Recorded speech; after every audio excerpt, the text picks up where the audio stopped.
The China in Africa podcast is brought to you in partnership with the Africa-China Reporting Project at Wits University in Johannesburg. The ACRP aims to improve the quality of reporting on Africa-China relations through reporting grants, workshops, and other opportunities for journalists.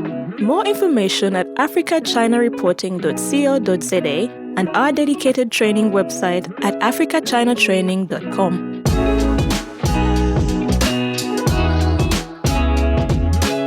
Hello and welcome to another edition of the China in Africa podcast, a proud member of the Sinica Network from SupChina. I'm Eric Olander, and as always, I'm joined by Cobus van Staden, the senior China-Africa researcher at the South African Institute of International Affairs in Johannesburg, South Africa.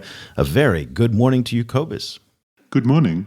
Cobus, I'm not sure if you've been following the news from here in Southeast Asia, but the conditions in Ho Chi Minh City, where I am in Vietnam, are dire. And the COVID situation is getting extreme. We've been under lockdown now since August 23rd. You have to understand that this is a country on a normal day where the majority of the population gets up every morning and struggles to kind of get through the day to make enough to kind of get through to the next day. It's really, in many cases, a subsistence country. And so the fact that we've been in lockdown for this long now, going into 3 weeks, it is incredible to think that after 35 years, a country that last dealt with famine back in the 1990s now has hunger. And I mean, it gives me chills just even thinking about it, that it's happening in the city where I'm at right now.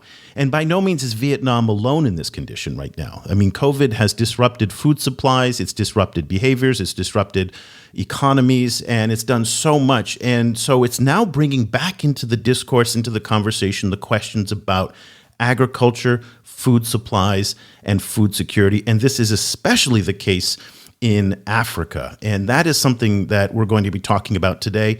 The UN says that Africa is especially vulnerable to disruptions in the food supply. According to UNCTAD, that's the UN Conference on Trade and Development, Africa imports about 85% of its food from outside of the continent, leading to an annual food import bill of $35 billion. And that's a figure that's expected to triple within just the next few years. And one assumes that's largely due to the population growth that's happening.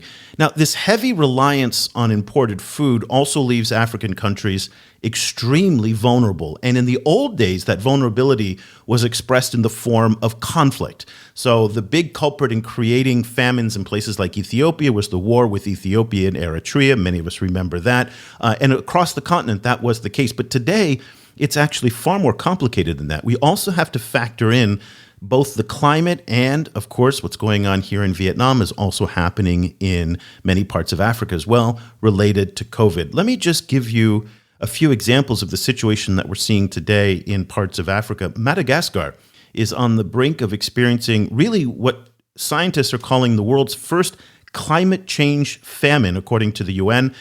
This is a situation where tens of thousands of people are already suffering what they're classifying as catastrophic levels of hunger and food insecurity, due largely because of the lack of water and drought. And that's what we're seeing across southern Africa. Cobus, 2 years ago, South Africa was in many ways weeks away from running out of water. Similar situation happening elsewhere, but up in the Horn of Africa, in the Tigray region of northern Ethiopia, it looks like about 900,000 people are facing famine conditions, and more than 5 million people are in desperate need of humanitarian assistance. That's coming from USAID. In Ghana, the World Food Program reports that hunger has increased by 30% since last year, which is the highest level in a decade.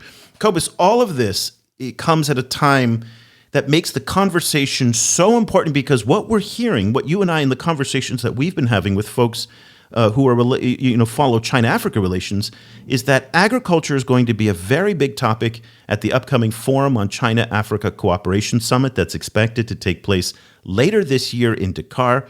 But Cobus, the key question that I have, and I know this is on your mind as well, is whether the focus is going to be on building markets for African agriculture in China, or if the Chinese are going to work to do more to bolster the food supply in African countries. Well, this is the issue, right? It's how do you balance the need to make money from agricultural exports with the need to build a solid solid kind of food secure base at home. And those two aren't necessarily in conflict, but one needs to kind of work out how it's going to work.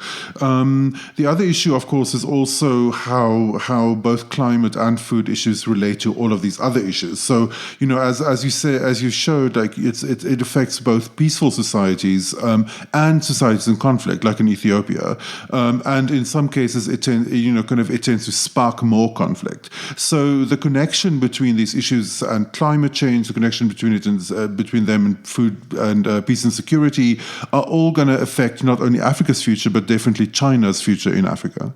Well, let's get a perspective on the food security situation in Africa and also the prospects for what countries like China can do within the context of what people call the South-South dialogue or South-South cooperation. This is where developing countries cooperate with one another, and we'll find out some more on that. Amma Brandford-Arthur is a Senior Partnerships Officer in the Resource Mobilization Division at the International Fund for Agricultural Development. For those of you not familiar with IFAD, it's an international financial institution that is a specialized agency of the United Nations. A very good morning to you, Amma. Thank you so much for taking the time to join us. Thank you very much, Eric and Cobus. I'm really happy to be here with you, and thank you for having me. It's wonderful to have you, and it's a very timely discussion given the situation in many African countries and the work that you do at IFAD. Let's talk about the state of the agricultural sector in different African countries. I laid out a rather dire situation in places like Madagascar, in Ghana, in parts of Ethiopia as well. From your perspective at IFAD and somebody who's worked in the agricultural sector for a long time, can you just give us a broad overview of where we are in certain regions in Africa and how the situations that I detailed, are those representative of a bigger issue or are those exceptions? Well, it's a bit of a mixed bag, really, Eric. I would consider that primarily the fact that we are where we are now is due to the fact that agriculture plays a very significant role in Africa. In most countries and overall on the continent, it's the largest employer for most of the economies on the continent, about 60% in most African countries. And so, of course, anything that affects agriculture affects the livelihoods of the citizens of the country and the citizens of the continent as a whole. I don't think that COVID is the immediate reason for the issues that are facing agriculture and by extension the livelihoods of the people on the continent. I think these are issues that come from a long time ago. They stem from quite a few challenges that have bedeviled the continent. Of course, there's climate change, which we all know is particularly important in considering the situation of rain-fed agriculture, which is the norm for most smallholder farmers, especially women farmers. With the changing rainfall patterns, we have seen that planting has become a bit of a hit or a miss, as a result of which, of course, production, of course, also becomes a bit of a problem. We have seen issues around inputs to agriculture, which are increasingly expensive. Perhaps in certain situations, the overuse of fertilizers, especially the chemical kind, which depletes the soil and makes it difficult to gain the products that or the levels that people are used to obtaining. Then there's the drought, which of course is an issue. In addition to climate change and the related issues, we have the fact that the demography of the continent itself is shifting. There's rural-urban migration, which, of course, affects a great deal the farming profile. So there are mostly old farmers left on the farms to farm, while the youth come to the cities and outside of the continent to look for non-existent jobs and often die in the process. Farming is not a sexy undertaking, largely because there's very little governmental and policy support for it. And so not many people are likely to venture into a sector where there's a lot of uncertainty. I think I mentioned policy.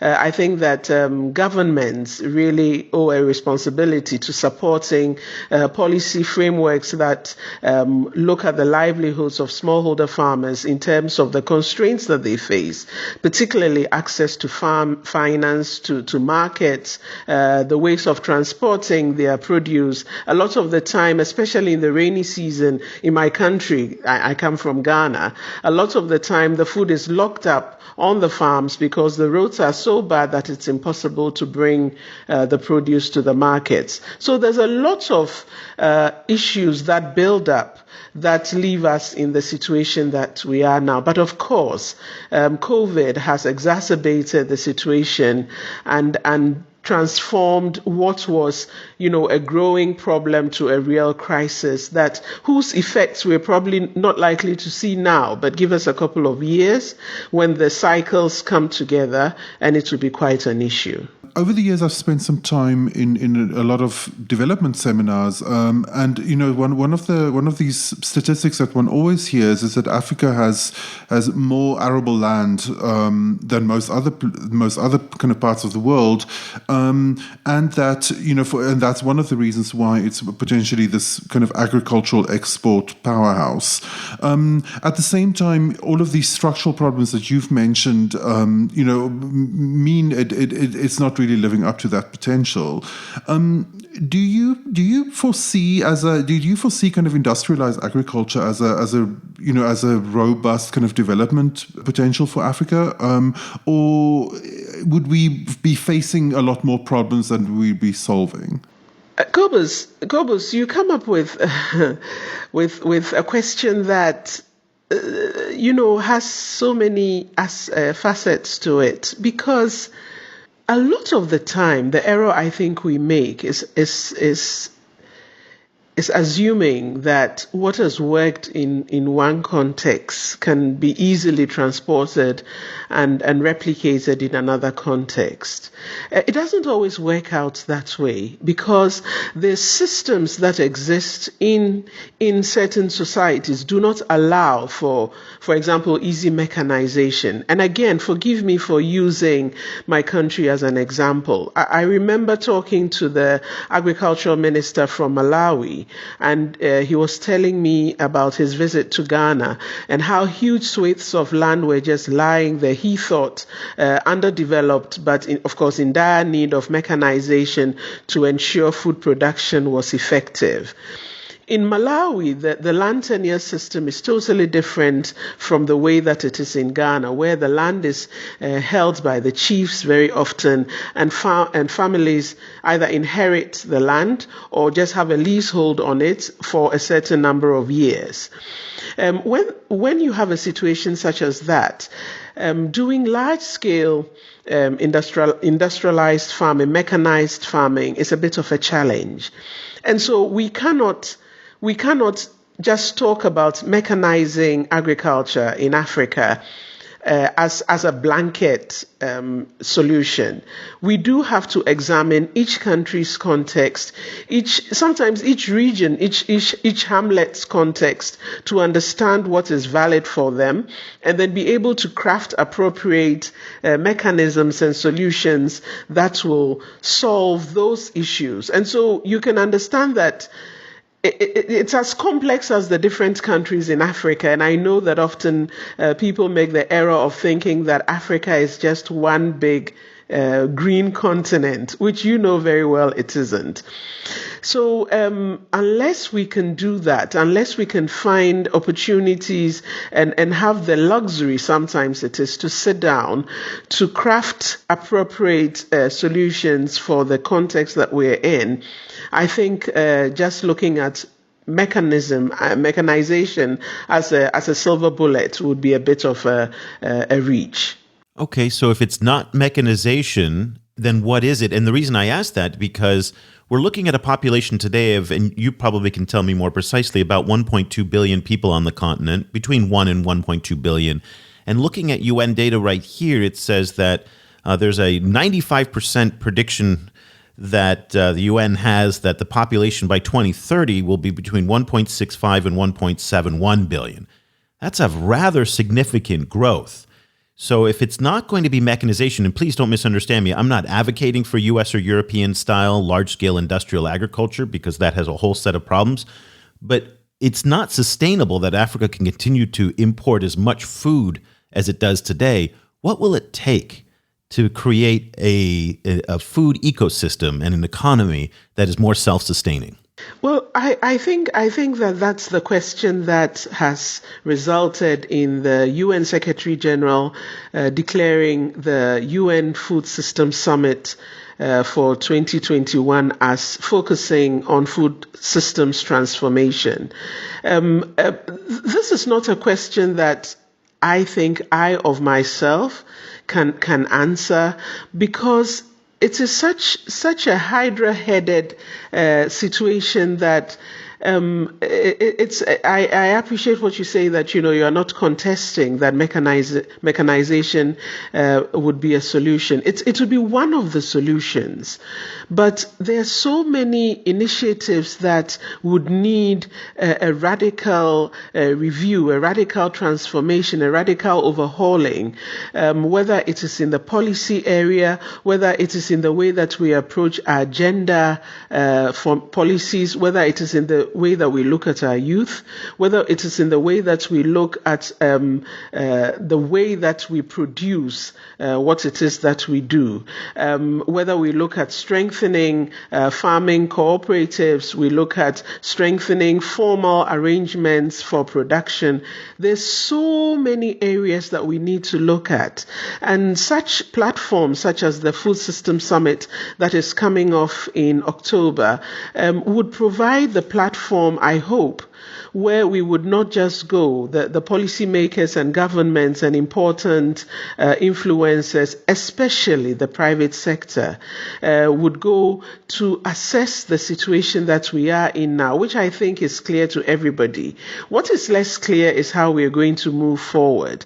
In my humble opinion, unless we do unless we take a concerted approach, a holistic approach that addresses the various areas that are problems, we probably will not get very far, and we'll have this. We've had Live Aid, we've had various conferences on famine and poverty in Africa, and it's a cycle that, for me, is disturbingly familiar.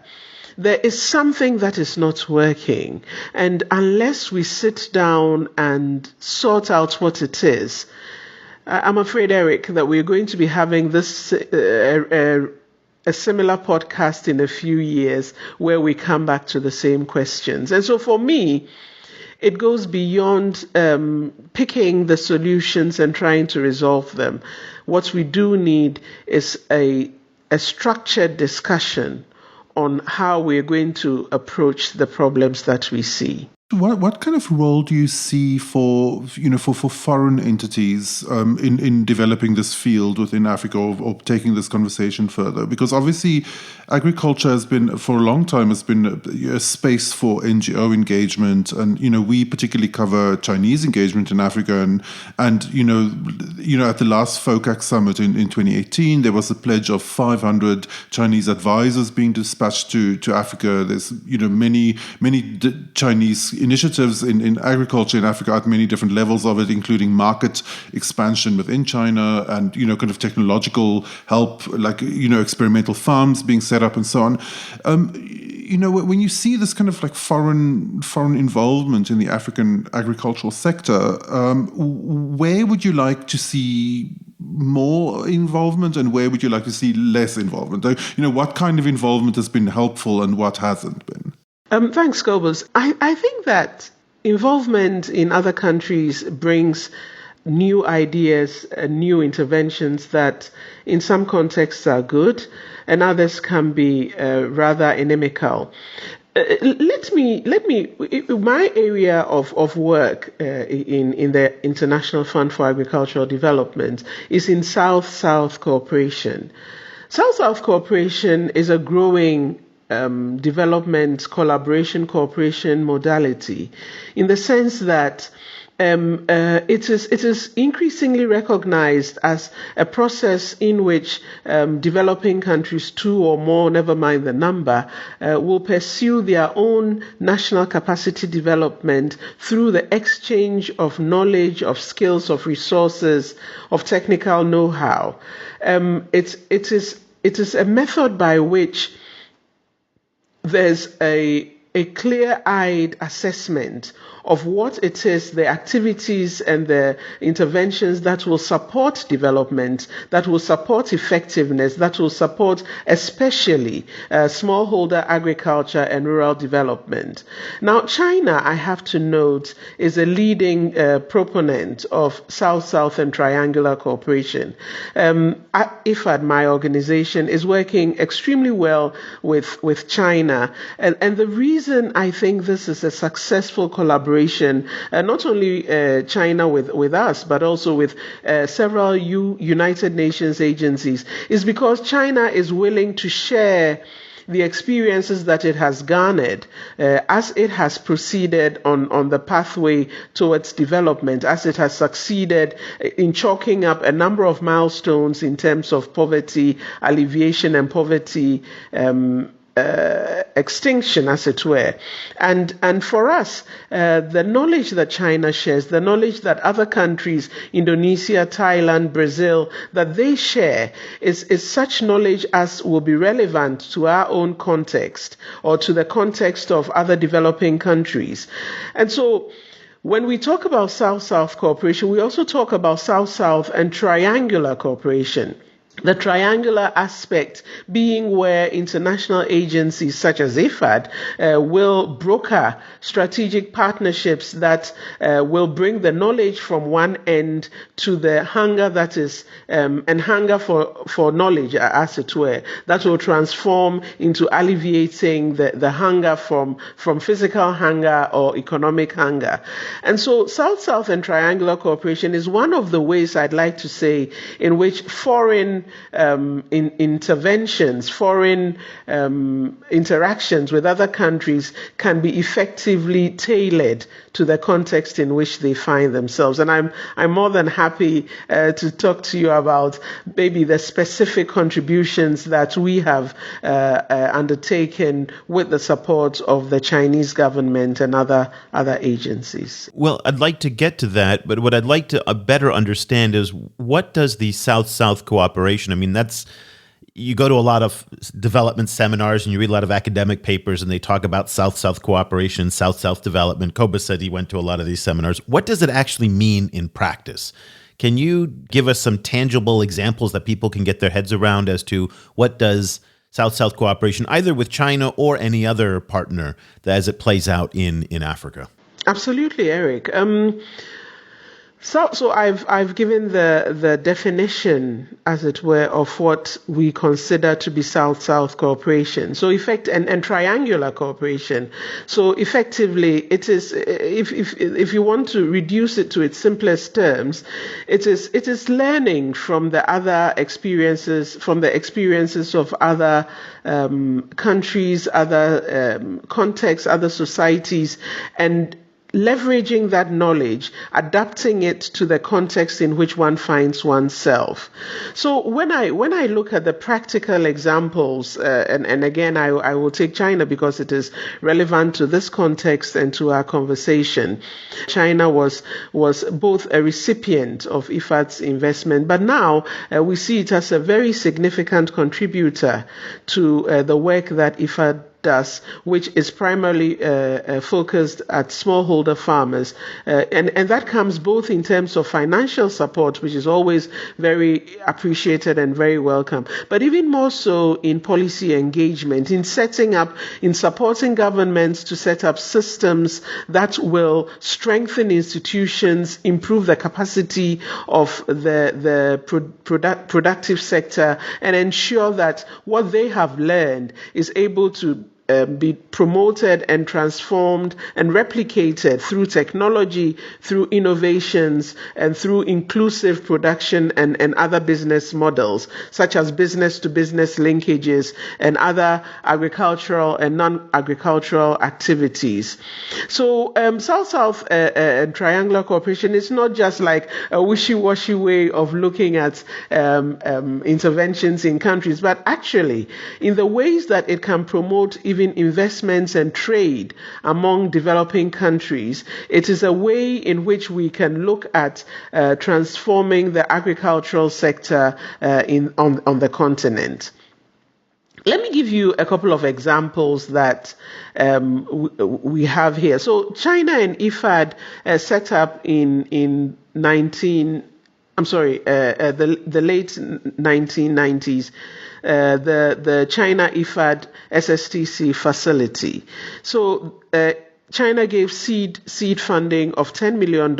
So there's the investment right there to IFAD for the fund to look at opportunities through calls for proposals for projects and programs that will support collaboration and partnerships among countries of the global south. Now, we've had 3 calls for proposals, under which the third of which is ongoing right now. But in the first and second calls for proposals, 13 projects and programs have been identified that are operating in about 40 countries that are deploying South-South cooperation. And so they look at ways in which different thematic areas of concentration. Let me look at one of the projects, the Inter-Africa Bamboo Smallholder Farmers Development Program. So this is a grant in the amount of $500 that is supporting Cameroon, that is supporting Ethiopia, Ghana, and Madagascar to support the bamboo value chain to enhance the connectivity among bamboo experts from developing countries using China as a focal point, considering that country's expertise and growth and strength in the bamboo sector. And what it does is it is supporting these different countries, focal points in these different countries, to exchange experiences and also to set up ways for industrializing bamboo production in their respective countries. At the beginning, we mentioned that there is this kind of inherent tension in the issue between national food security or then continental food security, the idea of Africa producing enough food to feed its own population, and then also many discussions about the possibility of agricultural exports. And in some cases, those would be would also mean different crops, So, for example, a country like Angola is increasingly selling blueberries, for example, in South Africa, which wouldn't count as some kind of like a way to feed the local population necessarily. So I was wondering if you could reflect a little bit about how IFAD sees that tension and what kind of discussions IFAD has with African stakeholders on how to balance those two different forms of agriculture.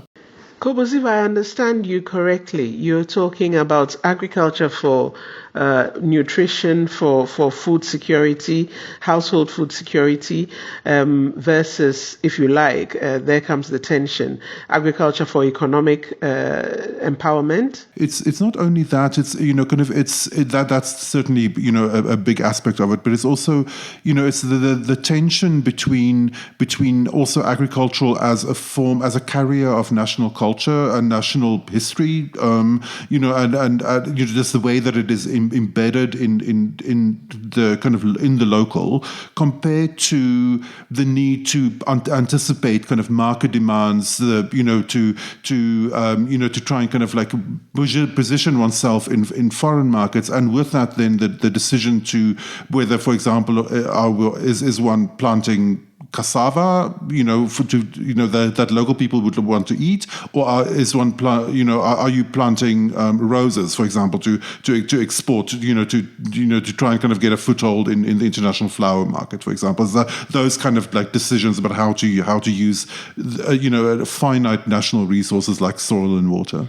Yeah, that's a tough question, but when IFAD's approach to agriculture and to the collaboration with countries is not at the level of just supporting the smallholder farmer to improve his nutritional situation. It's not just that. I think that we are well aware of the tension, if you like, in terms of limited land, in terms of the different calls on the national economy, for example, to make sure that you earn money whilst ensuring also that your citizens are well fed. And that is the area in which IFAD is looking to grow. That's the mission, really. That's the vision that IFAD has, not of the perpetually impoverished smallholder farmer,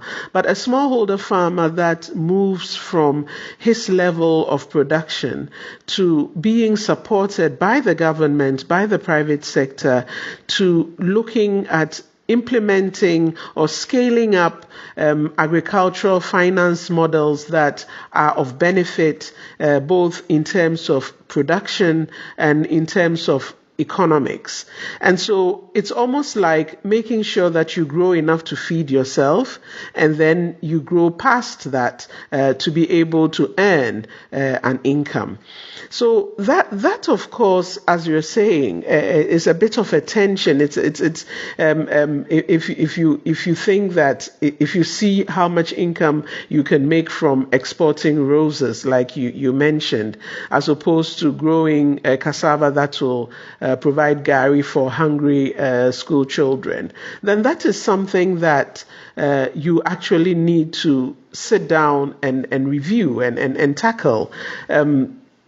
And if it is in ensuring that there's a clearer line of sight in terms of land that is kept aside for production, for production of food crops, as opposed to initiatives that the government ring fences for commercial enterprises, then it really has to be the recognition by African governments that there needs to be a commitment to assessing who are the key players in both spaces and what kind of support would best fit their own context. Now, of course, that is the work that IFAD does by working with governments to identify through their own national development agenda the ways in which IFAD interventions can be most beneficial. And so our interventions do not only confine themselves to agriculture, to farming, if you like, but also to looking at how to set up frameworks, systems that support various value chains in increasing their production, either for food or for economic benefits. I don't know if this responds to your question, but most certainly it is one that I don't think we can sufficiently respond to within this context. I do think that it requires perhaps more interrogation of what the issues are, and then the ways in which digital technologies, different advances in different spaces, ICT, can be used to support both food production and economic ventures. We talked about at the top of the program that FOCAC is coming up later this year. We don't know exactly when, probably sometime in November. As Chinese and African leaders convene and prepare to get back together again for FOCAC, given that FOCAC is one of the main forums that agricultural issues are discussed between Chinese and African leaders, what would you like to see them talk about? What are some of the issues on the agenda? Where do you want to see the agricultural engagement going forward? Obviously, IFAD has a perspective on this, but what are some of the things that people should be thinking about ahead of FOCAC when it comes to agriculture? I think that one of the key areas that need to be explored further in Africa is the engagement of the private sector in agriculture. I think that the private sector, would, if they engage in anything, would not be doing it for altruistic reasons. And so there's even more emphasis for them on ensuring that it is successful and that it is sustainable. I think that is one area that should be an area of focus during this summit. A summit, I have to say, in which IFAD has also participated in these last years. I believe the last one that you referred to was in Uganda, wasn't it? That was face-to-face, Eric? Cobus, the last FOCAC was in China. Yes, it was in Beijing in 2018. Prior to that, it was in South Africa. Oh, okay. So it must be a different conference that I'm thinking about. China does have. I went to one FOCAC, which was a bit different in the sense that it had an A tagged at the end, and that was in Sanya just before the pandemic. That's right. They have lots of sub-conferences on different tracks. So agriculture is a track, think tanks, journalism, military, and whatnot. So it's probably one of the sub-tracks that you went to. Indeed. So as I was saying, I think the private sector and its engagement in agriculture is an extremely important area. Another area I think is the youth. I think that Africa's youth is a rapidly growing sector of the population, but then we all know the challenges that they are up against. If it was bad for us growing up, I think it's worse for them now because there's far less, in their opinion, far less to look forward to, far fewer opportunities for them in formal employment, and increasingly the call of the West is louder, more strident, and appears probably the only option out. And we know what the issues are in terms of migration, in terms of the deaths that we've seen as the youth try to make their way across to the continent, particularly of Europe.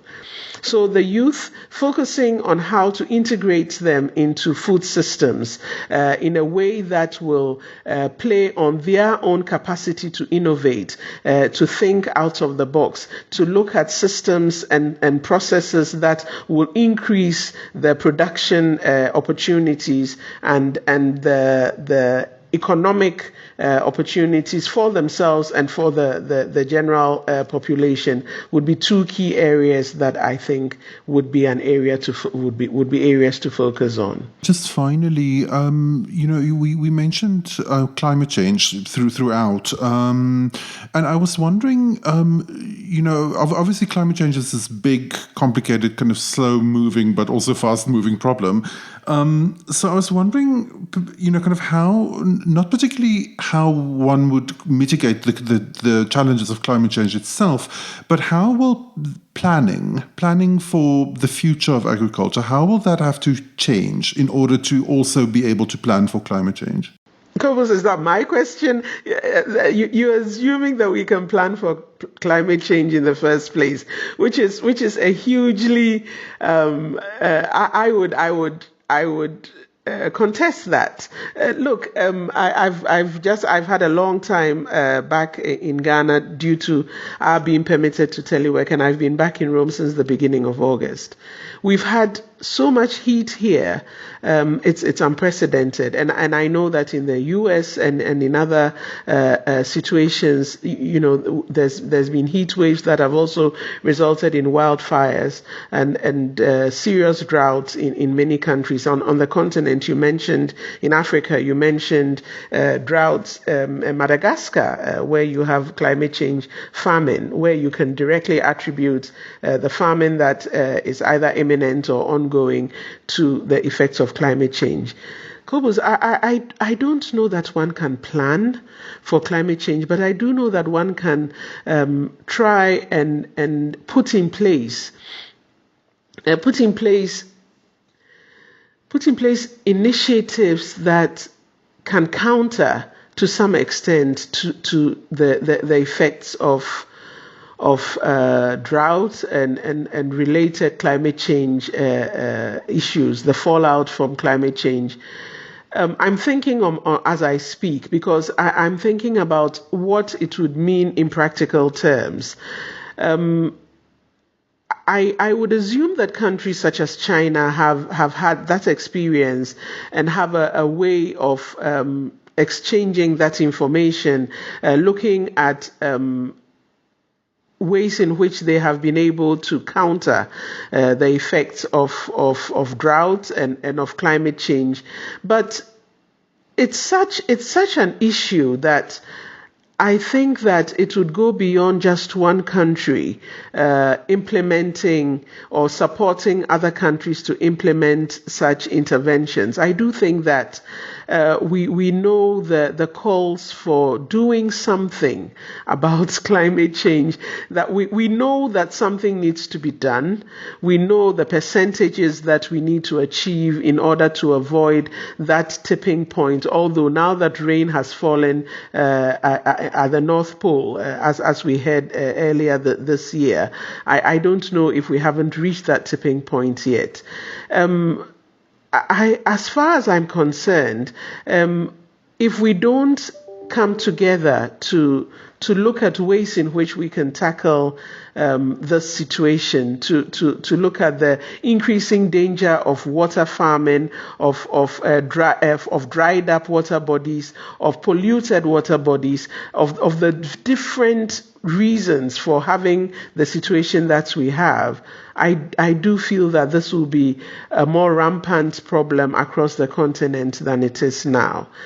So one country cannot go it alone. In the spirit of South-South cooperation, this is a clear example of how we need to pool our resources and are thinking together to ensure that what affects La Côte d'Ivoire does not affect Ghana, but that La Côte d'Ivoire and Ghana, for example, are able to work together to address the issues that bedevil them. That will ensure that this situation is effectively curbed to the extent possible. I don't know if this is a satisfactory answer. To be honest with you, I don't know if there is a satisfactory answer at the end of the day, because are we at the tipping point? Have we crossed the tipping point? We don't know, but I think to Cobus's point, it's a dire situation that requires unprecedented action.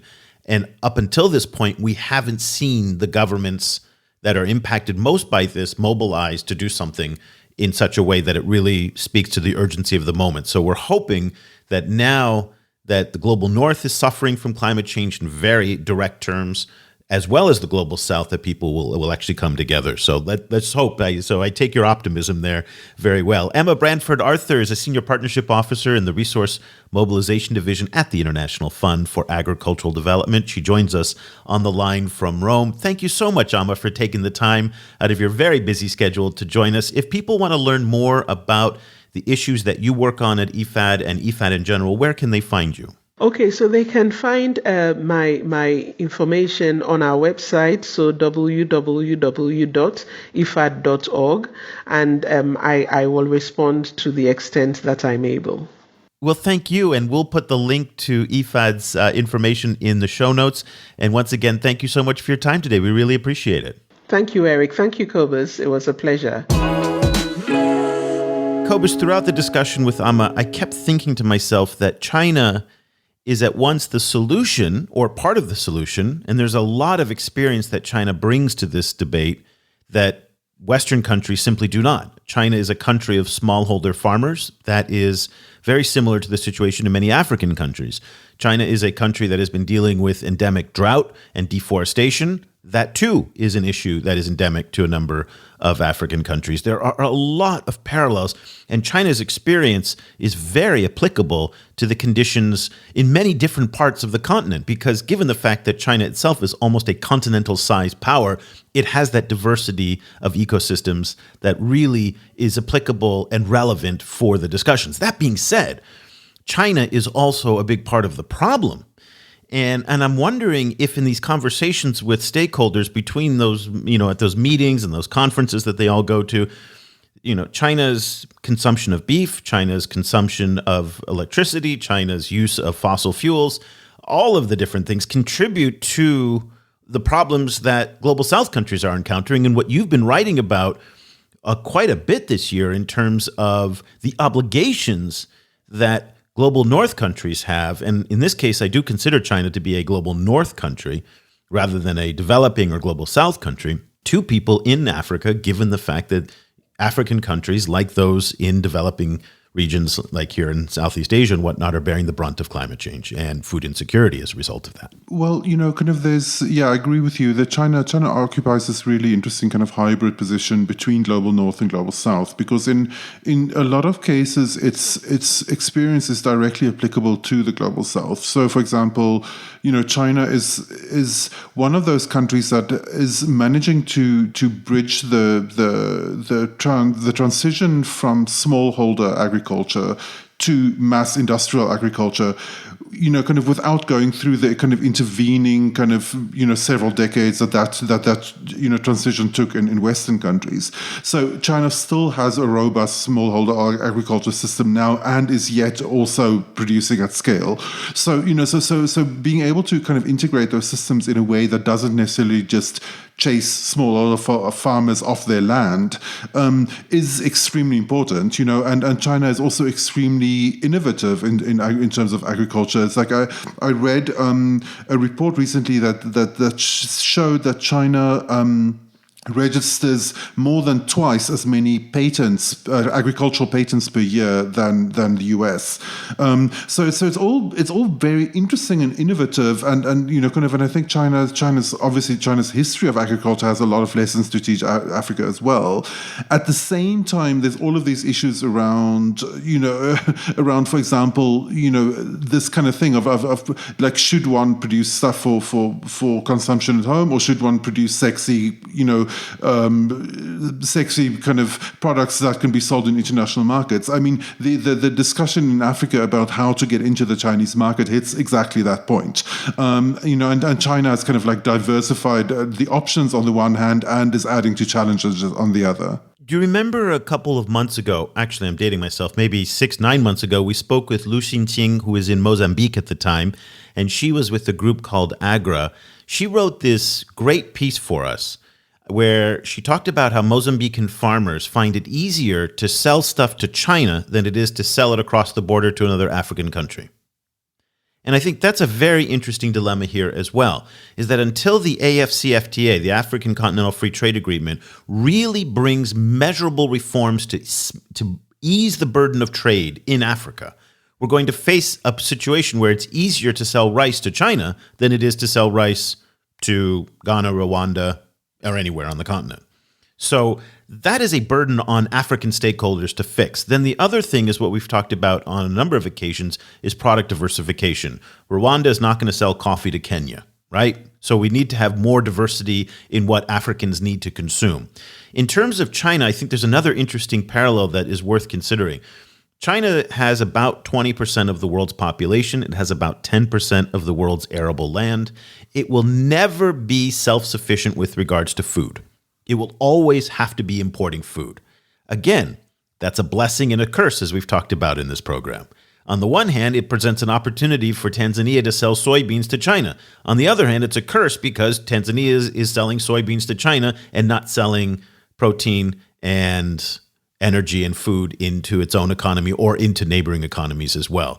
So I don't know where we go with this, but it is, again, China sits on both sides of the ledger. That's where I keep coming back to. It's both a source of these problems and a solution to these problems, and a really, compelling and important kind of development example, like agricultural-led development example and counterexample. Because there's a lot of things that China did that I think African countries would want to avoid, and then there's many things that they would want to emulate. And like how all of those shake out, and who makes the decisions about those, and how do you integrate them across borders? Those are all these really crucial questions, to which climate change has now thrown this whole extra set of complications into that discussion. So it's really complicated. What's interesting is that over the years, big agribusiness from the United States and Europe, like Monsanto and others, have tried to make inroads into Africa, and there's been this collective pushback on that industrial scale agriculture that It's just not for us, is the message that you keep hearing out of African thought leaders, farmers. First of all, the politics of land reform are very complicated, but even if that was possible to build the U.S.-style industrial farms, it does seem like that is not the direction that most places want to go. Even if it will produce a bounty of food, but it will come at a price that a lot of people are not comfortable with in terms of the quality of the food, but also culture and the politics of redistributing land. As you know, Cobus, from your own country, land is an incredibly sensitive issue. And the idea of building these massive farms would result in a redistribution of land that could be politically toxic in many countries. So it's interesting in that context to rethink the importance and the value of the South-South cooperative framework, because in many places in South America, Southeast Asia, China, and whatnot, again, it's coming from a point of smallholder farms, which may be much more relevant and acceptable to an African point of view. What's your take on that? Well, the only countries where this kind of large-scale infrastructure, this kind of really these kind of farms that like the size of Wales, those kind of initiatives, the only places where they work is in places with histories of settler colonialism. So that is where there was some kind of way where people were forced off land, and that's, for example, why the one country in Africa where you see a lot of that is South Africa, and South Africa has very large kind of agricultural exports, but it's not a system that you can bring in now because it causes such disruption. Particularly to the environment, but also to livelihoods.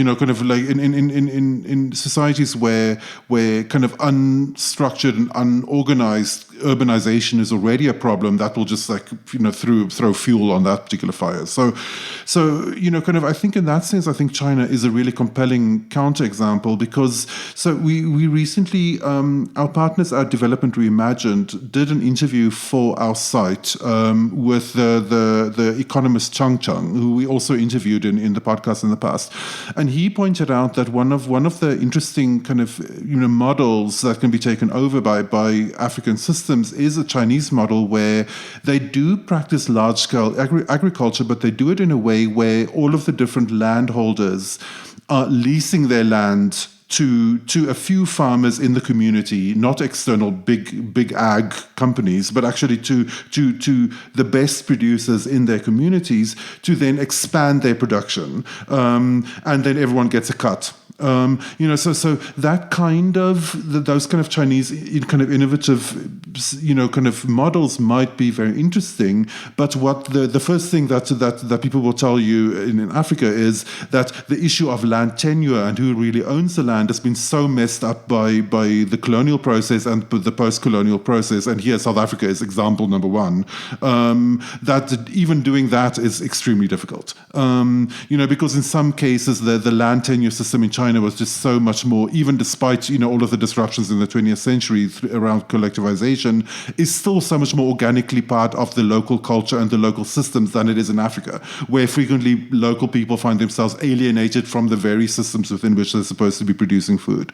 So it's just it's just one of these situations where every complexity you open up ends up opening up 20 more even worse complexities. It's so interesting, the point you make about settler colonialism and the link to industrial agriculture, because, of course, that was the same in the United States, where they either occupied, colonized native land. So, again, settler colonialism, that's very interesting. I never thought of it that way. One issue that we never got to in our discussion, and I wish we had, is also talking about maritime agriculture and the question of the blue economy. We raised that with our discussion with Wu Peng and the Chinese role in that. That's an issue that I do hope that African leaders are going to take a tough line with the Chinese at the upcoming FOCAC summit, because I don't think that the Chinese side has lived up to its promises in the last FOCAC action plan, where it committed to support African countries in the development of a blue maritime economy, when we've seen the role of the Chinese distant fishing fleets be particularly toxic in many countries. So we'll focus on that in an upcoming podcast. We've got some guests lined up to talk about Chinese fishing off the coast of Ghana. So stay tuned for that. So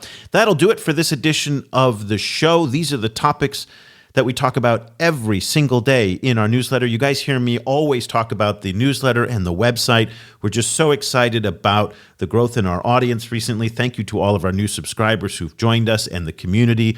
We have this great conversation going every day, through the newsletter and all the topics we're covering right now. Lots of discussion right now about the coup in Guinea, and that's especially important for China, given the fact that China sources 55% of its bauxite from Guinea. So the folks in Beijing are watching what's happening there very closely. We are covering it from all angles. And if you'd like to give our newsletter and our website a try, go to ChinaAfricaProject.com/subscribe. You can try it out free for 30 days. If you don't like it at any time, you can cancel. Just get the newsletter and the website, and you can access all the archives. We've indexed thousands of stories by country, keyword, topic. It's a great research tool for journalists, scholars, and policymakers alike. So once again, ChinaAfricaProject.com/subscribe. So that'll do it for the show. Cobus and I will be back again next week with another episode of the China in Africa podcast. Until then, for Cobus van Staden in Johannesburg, I'm Eric Olander. Thank you so much for listening.